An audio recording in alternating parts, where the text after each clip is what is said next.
miniseries on Netflix entitled Self-Made, which is inspired by the life of Madam C.J. Walker. Now, I've talked about Madam C.J. Walker a number of times. I deal with her in my lecture series, Great African Women, A History of the Mothers of Civilization. And this past week I went through and watched it twice, okay, because I've been so busy. And I have Netflix, but I hadn't even watched Netflix in about a week, at least here at home. I hadn't even watched it, so I renewed my subscription. Because I only watch Netflix about once a month, right? When I first heard about this series, I was excited because the story of Madam C.J. Walker really needs to be told.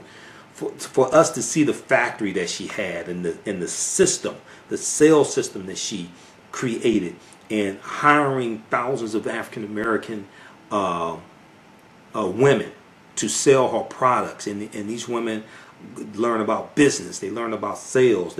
Most of them made more money than their husbands. Okay, so we need to really see something like this. And what's important to understand is that this is 45, 50 years after slavery ends. Okay, even less than that, because it starts out in 1908. 1915 was the 50th year anniversary of the Civil War ending and the 13th Amendment. So we're talking about in less than 50 years, you're going to have a Madam C.J. Walker. You're going to have an Annie Turnbull Malone. Annie Turnbull Malone is the real person who the fictitious character of Addie Monroe was patterned after. Okay, so let's look at we're going to look at two things. One, I have about 4 pages of notes I took on this, on the series. Two, let's look at this article from OprahMag.com because they interviewed A'Lelia Bundles. A'Lelia Bundles is the great-great-granddaughter of great-great-great-granddaughter of Madam C.J. Walker. And she wrote the biography on her own ground, And the series is loosely based on that biography also. Okay. Now, at one point, Halle Berry was supposed to play the role of Madam C.J. Walker. And it ended up being Octavia Spencer. Okay, Octavia Spencer did a great job. But let's see here. Before the Bundles was interviewed by Oprah Mag, and I think she's talking, who is she talking about here? So Halle Berry was once suggested to play the role of Madam C.J. Walker. This is just one detail that A'Lelia Bundles, biographer, journalist, and Madam C.J. Walker's great-great-great-great-granddaughter reveals when discussing her 50-year journey of bringing her descendants' story to the small screen. Now, before Self-Made, Walker's life was nearly made into a TV miniseries in the 1980s, backed by Roots author Alex Haley before his death. But after bouncing to several producers, directors, and studios like Columbia TriStar and HBO, the project always hit a roadblock.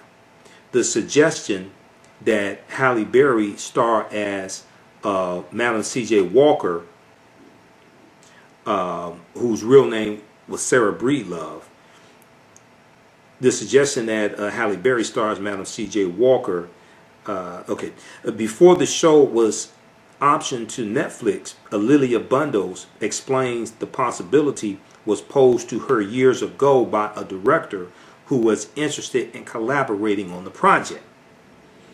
A'Lelia Bundles, the great-great-great-granddaughter of Madam C.J. Walker, and I'm going to reach out to her to set up an interview with. I've talked to her before with Facebook friends, and I've talked to her a few times in the past.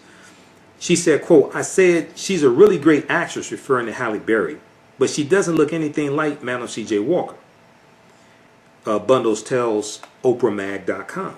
She went on to say, quote, and that person said to me, most people don't know what Madam Walker looks like, so it doesn't really matter. And I said, you know, the people who do know what Madam Walker looks like would, and I care about those people. End quote. Yeah, because Halle Berry's not, she's fine as hell, but, you know, she looks totally different. Those are two different people. Both beautiful women, but just totally different. Okay? So the role of Madam C.J. Walker ultimately went to Octavia Spencer in Netflix's Self-Made, which is based on Bundle's 2001 biography entitled On Her Own Ground. On Her Own Ground. The story isn't perfect as it faces criticism for a weak script, fact versus fiction storylines, and the way it heavily dramatizes conflict between two successful African American women on the basis of colorism. That said, Self-Made does successfully bring Madam C.J. Walker's story to the forefront, especially for those whose knowledge of her stops at one-day Black history lessons. Because most people really don't. I do lectures and I talk about Annie Turnbull Malone, I talk about Madam C.J. Walker, things like this. Most people don't know the history of Madam C.J. Walker. This is a fascinating life. This sister died when she was either 51 or 52. One source I saw said 52. Here, this article says 51. But, you know, when we look at her as well as Annie Turnbull Malone, Madam C.J. Walker was born in 1867. She's born 2 years after slavery ends. She's born to former slaves. And for her to accomplish what she did, man, it's just unbelievable. And she's doing this largely before the 50th year anniversary of the 13th Amendment and the Civil War ending. So Lilia Bundles hopes that the new show will inspire viewers to seek facts about Madam C.J. Walker's life. She said, quote, there are characters who don't exist in real life and scenes that don't really happen. But of course, this is the way a story gets attention, and that is the way a story has to be told in Hollywood, she says. I'm hoping that people will walk away, especially because of Octavia Spencer's strong portrayal, with a sense of Madam C.J. Walker's courage and her ability to build a business to empower other women, to see that she's more than just hair products, that she's a philanthropist and political activist. Okay, so then they go out, then they go through and list some dispel some myths and list fact versus fiction, things like this in the that's depicted in the series. Okay, I'm going to highlight a couple things. I'll do a separate video because this is the last segment of my show, and this is a 2-hour show that's not 3 hours. So I'm going to do a separate video where I go deep into this, but we'll talk. I'll give you some highlights here from my notes and my observations. There was one article that I read from who was this from? Bustle.com, because there was a scene that took place with Booker T. Washington. Okay, and I wasn't sure if that was true or not. The depiction that happened. One, the actor Roger Guinevere, who portrayed Booker T. Washington, fantastic actor. Don't look a damn thing like Booker T. Washington. I don't know who did the casting. I don't know what was going on with that. Roger Guinevere, he had a recurring role on A Different World. He did a one-man act where he was portraying Huey P. Newton. Fantastic actor. Okay, he was in Malcolm X, one scene in Malcolm X when they were planning a robbery. But Bustle.com has an article, Booker T. Washington and Madam C.J. Walker's feud in Self-Made was even more complicated. Okay, Booker T. Washington and Madam C.J. Walker's feud in Self-Made was even more complicated. And let's see here. Let me see if I can pull this up on the other.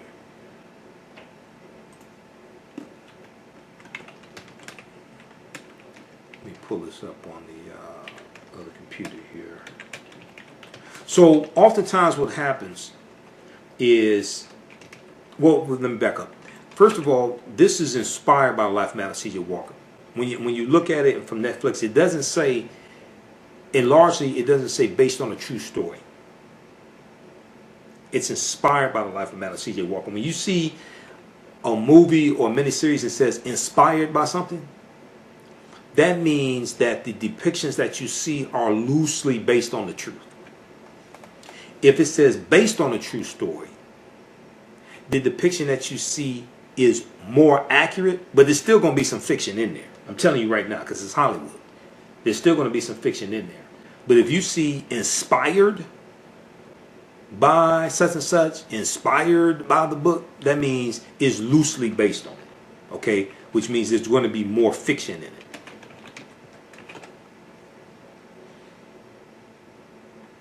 Alright, let's pull up this article here. Okay, so this is from March 20th, 2020. Booker T. Washington and Madam C.J. Walker's feud in Self-Made was even more complicated. So, let's see here. While Booker T. Washington and Madam C.J. Walker's relationship in Self-Made is purely antagonistic, in real life, it was much more complex, and their frosty relationship later gave way to mutual respect. As the miniseries Self-Made tells it, Walker's attempts at gaining the endorsement of Booker T. Washington was full of false starts.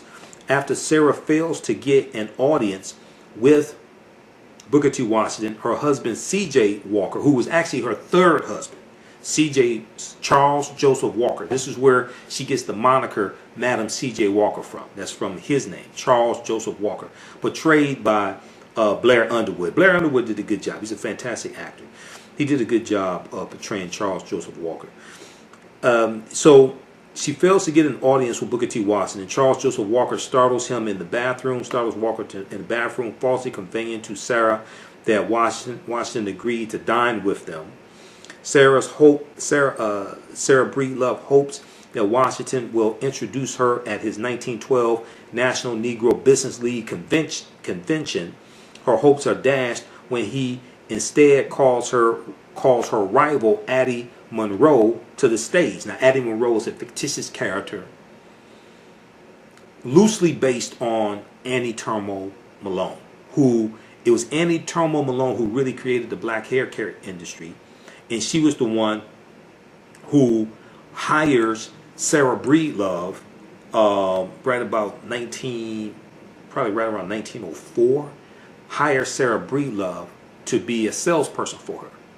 So Sarah Breedlove learns the hair care industry from Annie Turmo Malone. Okay? In the miniseries, Addie Monroe, the fictitious character, who's half white, and the victim of her mother being raped by the slave master. Literally, this is alluded to in the movie, because you got to see. Because the movie opens up in 1908 in St. Louis. So you still have former slaves who are still alive. Booker T. Washington doesn't die till 1915. He's a former slave. Harriet Tubman's still alive. She doesn't die till 1913. You have former slaves who are alive going into the 1940s. So slavery is a backdrop. Slavery, the legacy of slavery, former slaves, that is a subtext in this whole story.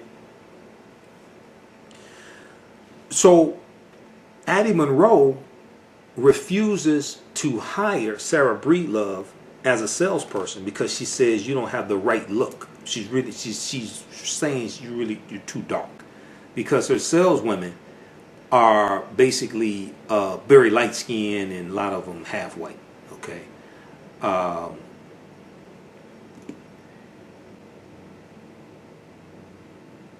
So you see this depicted. Okay. So for some reason the producers decided they wanted to have this tension dealing with colorism. Okay. Now I'm not sure if they did it to draw attention to colorism, so we can learn from it to progress, or if they're suffering from it. I don't know. I'm still researching this.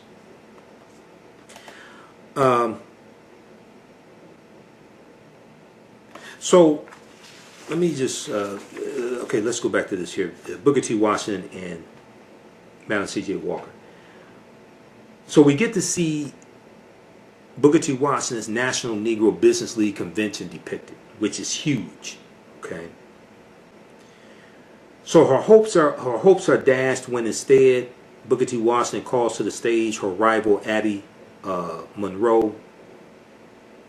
Finally, after it's clear Booker T. Washington has no intention of acknowledging her presence in the audience, Sarah Breedlove storms the stage and gives her own introduction.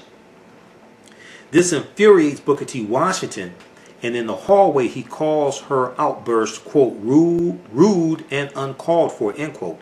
He accuses her company of shaming Negroes into Eurocentric standards of beauty, and that, quote, soon you will have Negro women out earning Negro men, end quote, he says.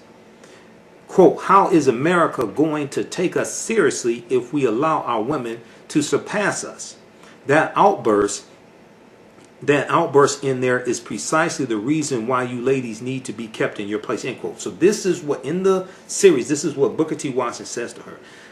Another subtext of this miniseries is misogyny in the African American community. That's a subtext of this, keeping women in their place, because the wife of Booker T. Washington is portrayed, and they're part of a national colored women's organization. But these are all mainly college-educated, accomplished women. And Madam C.J. Walker is saying, why are you content with being in the background and serving lunch to the men and things like this? She said, a lot of you all are more educated than your husbands are.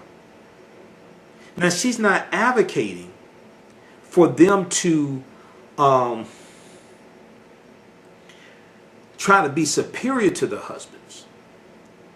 But what she's saying is that why are we relegated to the background?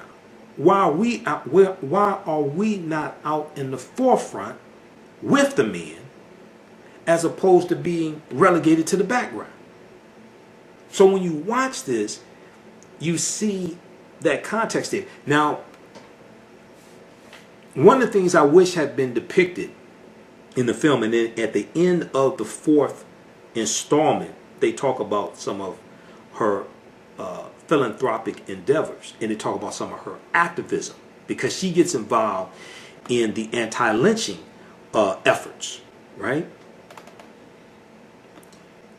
Just like in the civil rights movement. See, there was misogyny in the civil rights movement that's not talked about a lot. Now, John Lewis has talked about this. Representative John Lewis has talked about this, because the civil rights movement was largely, in general, led by African-American male ministers. So misogyny is coming out of white supremacy and racism. It's taught to us, and some African-American men internalize it and act based upon the program. So it was in the civil rights movement.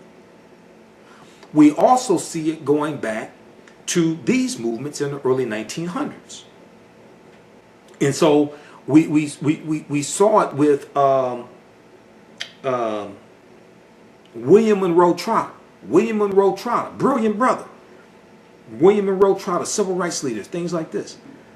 But William Monroe Trotter was a sexist. Dr. King was a sexist also. This is something that's not talked about a lot. This is why Dr. King and Ella Baker didn't get along very well, because Dr. King didn't feel that a woman should be in a leadership position in the Southern Christian Leadership Conference, a permanent leadership position. Ella Baker was a co-founder of the Southern Christian Leadership Conference, along with Dr. King in 1957. But see, this is a subtext of the civil rights movement. When you really study history, you see this. But and Ella Baker is going to end up leaving the Southern Christian Leadership Conference when she gets passed over for a permanent leadership position. This is because of sexism.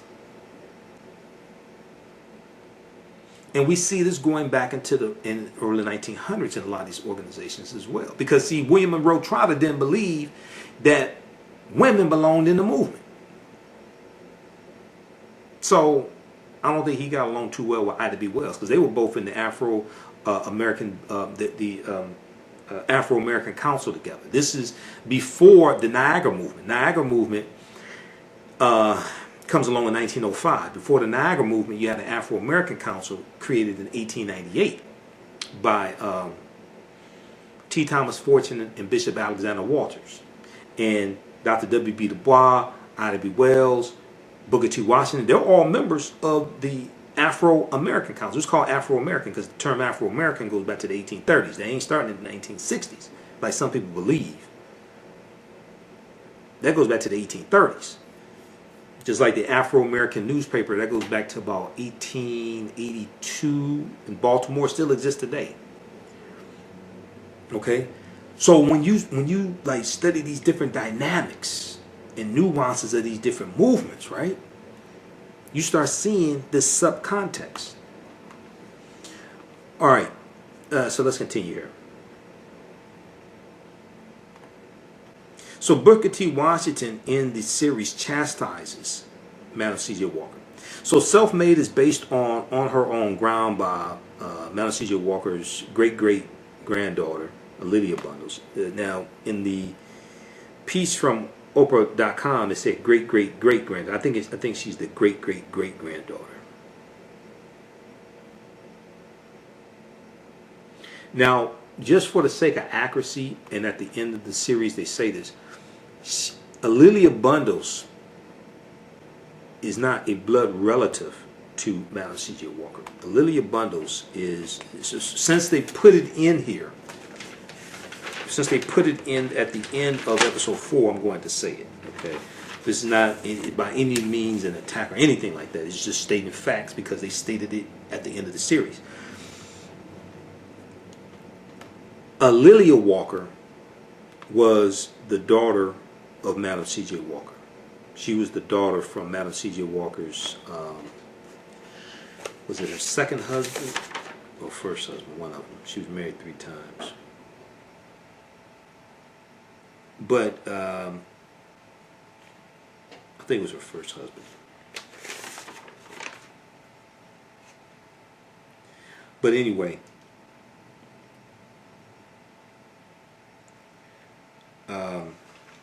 my point is that you see the young girl in the series. Her name is Fairy May, dark skin, long hair, beautiful sister. Lilia Bundles, Lilia Walker, who becomes Lilia Bundles, ends up adopting Fairy May. Okay, Fairy May is going to go on to Spelman College, and she's going to become president of the Walker Company in 1931. Fairy May.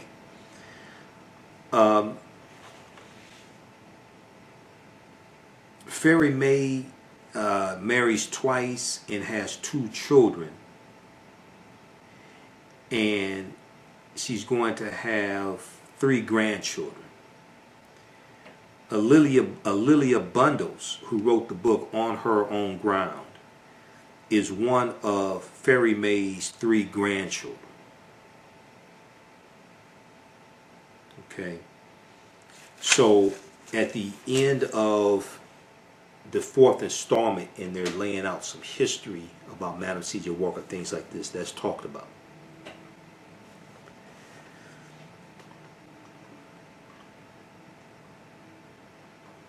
Okay, so let's go back to this article.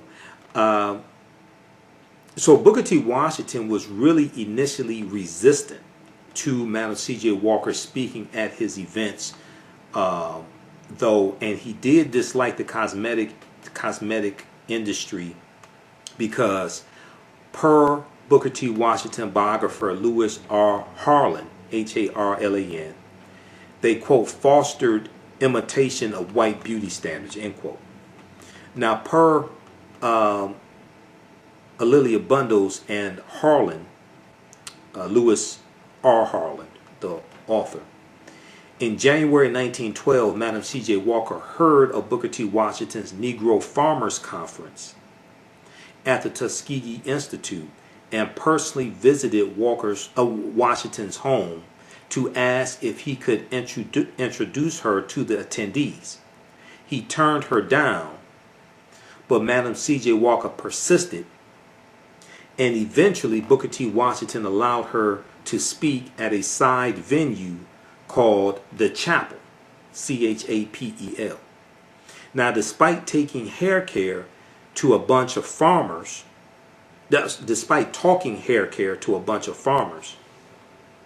Alelia Bundles wrote that the reaction was sufficiently positive that Booker T. Washington allowed her to market her products for the rest of the conference. Madam C.J. Walker expressed gratitude and even made a small donation to the school. Now, despite this positive interaction, Booker T. Washington was strangely non-committal when Madam C.J. Walker asked him later that year if she could then speak at his National Negro Business League convention. Okay?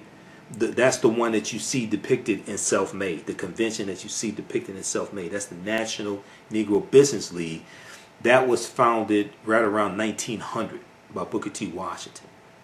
The Colored Merchants Association, which was a cooperative, and it was a cooperative to help African American grocery store owners better market their grocery stores to compete against the rise of the chain stores, the A&Ps and the Kresge's, things like this. That comes about 1927, the Colored Merchants Association. Okay, if you read the book Collective Courage by Dr. Jessica Gordon Nimhard, who I've interviewed in the past, this book deals with our deep, rich history of cooperative economics, the cooperatives, the co-ops. Okay, we have a deep, rich history that most people don't know dealing with that. And the co-ops were our strength because this is operating based upon principles we brought with us from Africa, principles of the cooperatives. And to have a successful cooperative, you have to cooperate. So when we have a breakdown and eradication of the cooperatives, that helps to break down the cooperation.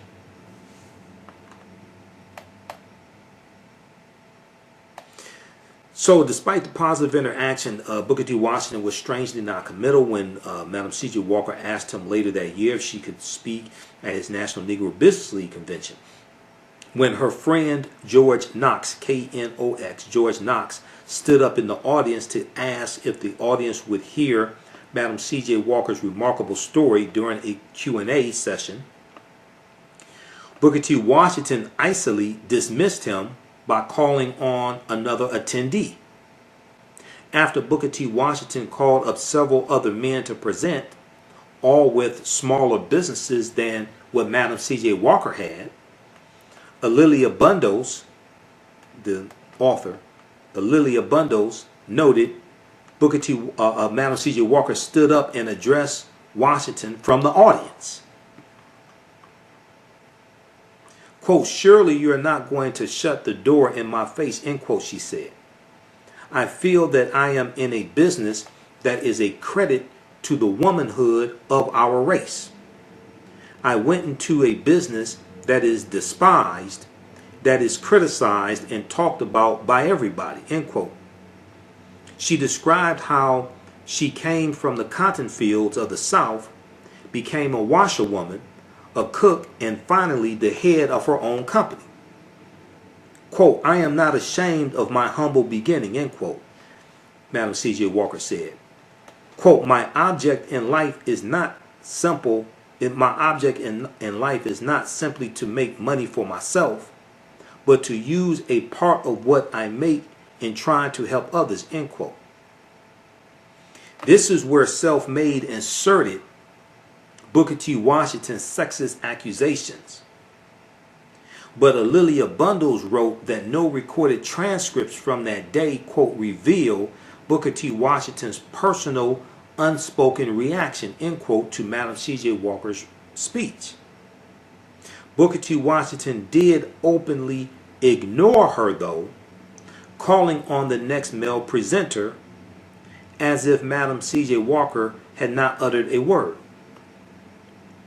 Now, Booker T. Washington's snubs and hot and cold attitude were undeniably ridiculous and ego-driven, but Madam C.J. Walker persisted in winning him over and gaining his endorsement. In July 1913, she invited Booker T. Washington to be her house guest for the dedication of a new Indianapolis YMCA, which both Booker T. Washington and Madam C.J. Walker donated money to. He surprisingly accepted, and Walker showed him every courtesy at her house. In return, Booker T. Washington praised Madam C.J. Walker to the YMCA audience, recognizing she was the largest donor at the event. She also donated $5,000 to the NAACP. Up until 1919, she was the largest donor to the NAACP. In the history of the NAACP, she donated $5,000 to the NAACP. Now, finally, at the Tuskegee Institute's 1913 National Negro Business League Convention, just a year after he spurned her, Booker T. Washington introduced Madam C.J. Walker to attendees as a quote striking example of the possibilities of Negro womanhood in the business world, end quote. Booker T. Washington must have begun to realize Madam C.J. Walker's money-making potential, as well as the symbolic and inspirational value of having a former washerwoman turned philanthropist support his school, A'Lelia Bundles theorized. A'Lelia Bundles went on to say, she in turn fully understood the advantages of having a connection with the man who controlled the editorial policies and purse strings of dozens of black newspapers. Ultimately, Madam C.J. Walker's relationship with Booker T. Washington shows exactly why she was a successful businesswoman. She was persistent and bold and never let a man's ego get in the way of her dreams. Read this article. See, this is like deep, deep history. Two iconic figures, Madam C.J. Walker and Booker T. Washington. Okay? This is some deep history here. This is on March 20th, 2020, written by Gretchen Smail, S-M-A-I-L, for Bustle.com. Booker T. Washington and Madam C.J. Walker's feud in Self-Made was even more complicated. Okay, so check out this article. We'll post a link here. Also read the article from OprahMag.com. They go through the special mess. I'll do another broadcast dealing with this. One, they talk about Madam C.J. Walker and Annie Turnbull Malone weren't such bitter rivals.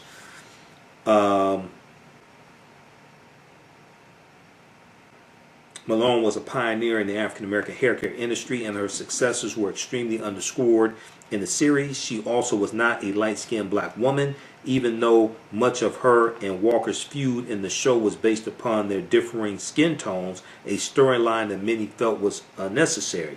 What is true, however, is that Madam C.J. Walker did work as a saleswoman for Annie Turnbull Malone, T-U-R-N-B-O, before branching out and creating her own successful business.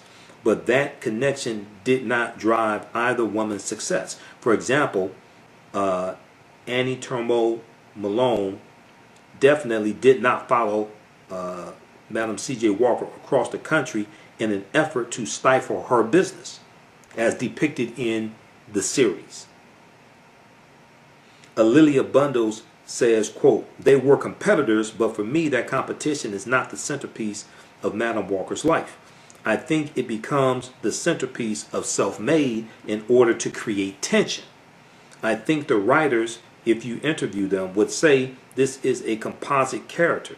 It's not necessarily Annie Malone. In reality, she did not move to Indianapolis, and it wasn't as an in-your-face kind of competition. Okay, so it's loosely based on Annie Turmo Malone, but it's not 100% based. There's a lot of fiction interwoven into this series. The other thing that was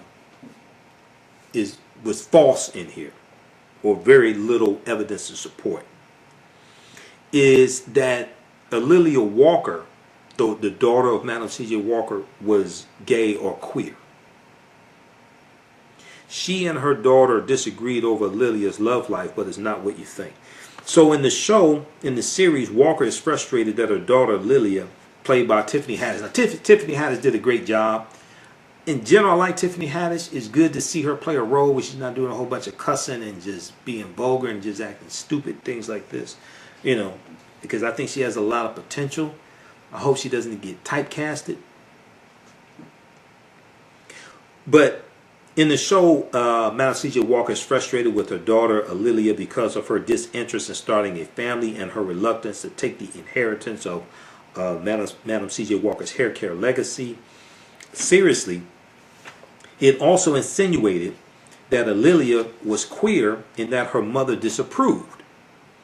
But Alila Bundle says there's very little evidence to support that plot line.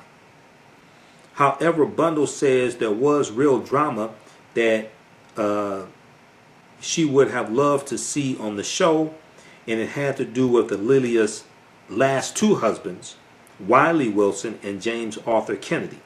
She said, quote, they were both doctors and they were both very handsome, she says, and one was a bad boy and one was a good guy. And of course she was in love with the bad boy, Wilson, and her mother knew the bad boy was a bad boy and really favored the good guy, Kennedy.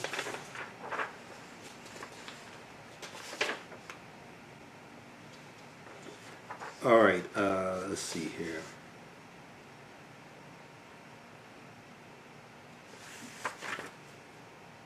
Yeah, it was with her first husband, Moses McWilliams. Madam C.J. Walker married her first husband when she was 14 years old. And it was with her first husband that she had her child, her only child, Alelia Walker. Yeah, that was her first husband, Moses McWilliams. Okay, so very quickly here, let me look at some of my notes. So I talked about slavery being a backdrop here, right? And there was one character played by Garrett Morris, who was on the first season of Saturday Night Live, veteran actor. You saw him in Cooley High. He was Uncle Junior on the Jamie Foxx show. He plays the role of Charles Joseph Walker's father. Okay, his name is Cleophas. And he's a former slave. And he talks about slavery and being on Master Walker's plantation, because this is where they get the Walker name from. That was the name of their slave owner. So it's like seeing a collision of two different worlds. You see former slaves who are still alive talking about what it was like to be a slave on a plantation while working in a business empire owned by a black woman. This is all right there taking place real time. And it appears, because I went and looked at Charles Joseph Walker's bio, he was born in 1851, so it appears he was a former slave also, because there was a scene where Cleophas, played by Garrett Morris, asked him, do you remember Master Walker? And he told him, well, you were probably too young to remember Master Walker. But he talks about being on the plantation, and he said there was a scene where he said that Cleophas said to Charles, his son, you keep calling this our business, meaning you and Sarah Breedlove. She keeps calling it her business. And he said, you remember Master Walker? He said, you were too young to remember Master Walker. He said, on the plantation, Master Walker kept talking about our crops and our this and all that, when really he meant it was his. And he told his son something to the effect of, you have to make your own money. Okay, he said and he told him, don't make your money the same place where you get your honey. Right? But you have this dynamic where you have former slaves still alive, and at the same time you have a black business empire that exists. Now, the fictitious character of Addie Monroe, her mother's a former slave. Her mother was raped. It's alluded to in the series. Her mother was raped by the slave master, and she said, and there's a scene. She's talking to her mother on the telephone, and her mother talks about how her daughter it has light skin and good hair, and she says the master cursed me with the daughter. But she says something to the effect, you're going to be all right because you have light skin and good hair, things like this. So we see slavery as a subtext in this series and the legacy of slavery. Okay? Let's see here. So Cleophas was a former slave. He talks to Charles Joseph Walker. We see door-to-door selling depicted. Sarah wanted to create a company she could pass on to her daughter, create a legacy. Lelia said, hair is your dream, but not mine. Her daughter said, hair is your dream, but not my dream. Sarah said, don't gamble your future away on a man. Make your own money. Lelia was a college graduate. So we see, Madam C.J. Walker was born in 1867. She was born 2 years after slavery ends. She was a washerwoman and a cook. But she was able to send her daughter to college. And she's able to create a business empire. And she was born 2 years after slavery ended. I mean, this is just an amazing story. So early on, when she starts her business, things move slowly. Her husband CJ gave her 2 weeks to turn things around. And CJ, as the pig, now CJ is going to end up cheating on her. The woman he cheats with her, the woman he cheats with on Madam C.J. Walker. She was a real woman. That was her name. Her name was Dora, I think it was. And they're going to end up getting married. He divorces her. And one source said 1910. I think maybe it went to court in 1910 and there was a delay. But another source I see 1912. Maybe it wasn't finalized in 1912. Okay. But he's going to end up marrying Dora, who he cheated with. They're going to start a type of Walker hair company, and Dora's going to try to pass herself off as Madam C.J. Walker, because the C.J. Walker comes from Charles Joseph Walker. Okay, but that's short-lived. That's not successful at all.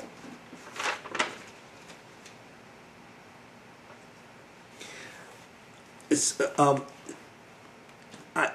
what I notice is that they interject various parts of history into this series as in passing. So there's one scene where they're going to church. Well, actually, before that scene, they're sitting around, and it looks like it's a telegram, and it's printing out on a piece of paper. So they must not have radios, because they're reading the teletype, and it's about the Jack Johnson fight that's taking place. Okay? Because radios existed at that time, but I don't know why they didn't have one, so I don't know what's going on with that. Because radios existed at that time. But then there's a scene, they're going to church, And they say 26 Negroes were killed because Jack Johnson won the fight. And then Charles Joseph Walker says there were riots in one character says there were riots in 7 cities. Another character says, I heard there were riots in 10 cities. But there was a rebellion against African Americans when Jack Johnson won the heavyweight championship, and when he would win his fights and beat up white men. There were lynchings that took place. There were white men trying to put, because I mean, we were ecstatic, just like when Joe Louis won the heavyweight championship. But we were ecstatic when Jack Johnson won, and this was an effort to terrorize African Americans and try to keep us in our place.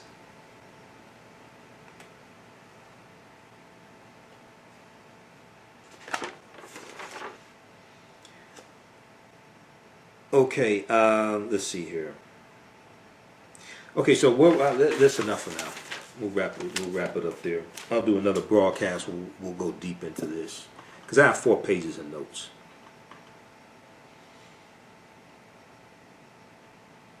All right, let's quickly look at some of your comments here. How's everybody doing?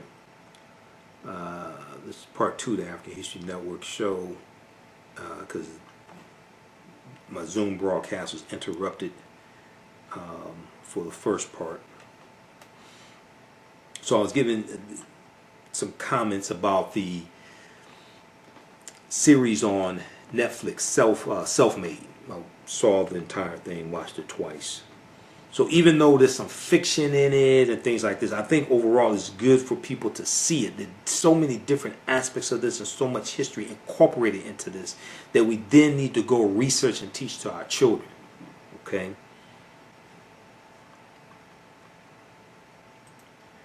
All right, so look, hey everybody, we're going to get out of here. Follow us on our Facebook fan page, The African History Network, The African History Network. Turn on notifications so you know when I go live. Follow me on my YouTube channel, Michael Imhotep, IMHOTEP. Turn on notifications so you know when I go live. All of my DVD lectures are available at our website, AfricanHistoryNetwork.com, AfricanHistoryNetwork.com. Also, if you want to donate to the African History Network, you can do it through Cash App, $the AHN Show through Cash App, $the AHN Show through Cash App, or through PayPal, paypal.me/the AHN Show, paypal.me/the AHN Show. If you want to advertise with the African History Network, email us at customerservice@AfricanHistoryNetwork.com, customerservice@AfricanHistoryNetwork.com. And we're on every Sunday, 9 p.m. to 11 p.m. Eastern Standard Time on 9:10 a.m. the Superstation WFDF in Detroit. We broadcast all over the country. So remember, at the African History Network, we focus on educating, empowering, and inspiring people of African descent throughout the diaspora and around the world. Because right now, it's correct wrong behavior. What you do for yourself, what you do to yourself, and what you allow other people to do to you and get away with is based upon what you think about yourself. What you think about yourself is based upon what you have been taught about yourself. What you've been taught about yourself is based upon everything you've read, heard, and seen about yourself. So when you control the radius of a man's thoughts, you can control the circumference of his actions, because the mind can't do or teach what it doesn't know. Right now, it's correct wrong behavior. It's not over till we win. Wakanda forever. We'll talk to you next week. Peace.